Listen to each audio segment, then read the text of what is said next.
ઘનશ્યામભાઈ, સૌપ્રથમ તમને ખૂબ ખૂબ અભિનંદન. ડીટીસી સાઇટ હોલ્ડર તરીકે તમે નિયુક્ત થયા છો શિવમ જ્વેલ્સ, અને તમારી કંપની શરૂ થઈ ત્યારથી લઈને ડીટીસી સાઇટ હોલ્ડર બન્યા ત્યાં સુધીની તમારી સફર વિશેની થોડી માહિતી અમને આપો.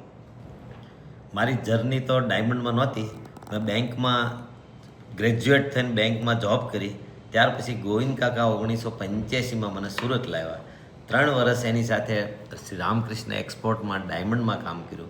ત્યાર પછી અમને છૂટા ત્યાંથી થયા. પછી મંજીભાઈ મારે મામા થાય ભવાની જેમ્સ, એની સાથે અમે 6 વર્ષ મુંબઈમાં ભવાની જેમ્સમાં કામ કર્યું. 95માં અમે શિવમ જ્વેલ્સ કંપની અમે શરૂ કરી.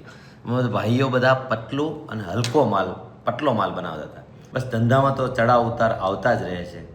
2008માં મોટું ટર્નિંગ આવ્યું હતું. અમે પટલો અને હલકું જે માલ બનાવતા હતા, 2008માં જ્યારે બધું જ અટક્યું હતું ત્યારે અમારા હલકા માલને જબરજસ્ત તકલીફ એ માલની જ હતી.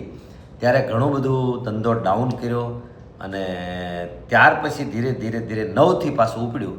અને એકવાર અમે 14માં શરૂ કર્યા, પછી 15માં જાડામાં અમે શરૂ કર્યું, પછી થોડી બ્રેક આવી હતી. 15થી 18 કોવિડ સુધી રેગ્યુલર હતું. કોવિડ પછી અમારા વર્ષો બહુ સારા રહ્યા. GJEPCના બેસ્ટ ગ્રોઈંગ કંપની તરીકે પણ એવોર્ડ મળ્યા અને બેસ્ટ પરફોર્મન્સના પણ એવોર્ડ મળ્યા.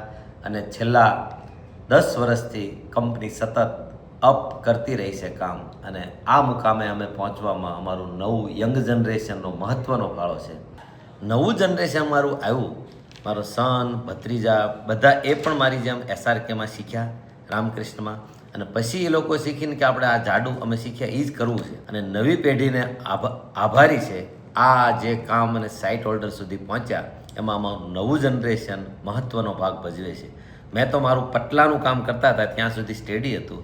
જે મોટું જમ્પ કામનો કર્યો, દર વર્ષે ગ્રોથ કર્યો, એ અમારી નવી પેઢીએ કર્યો છે.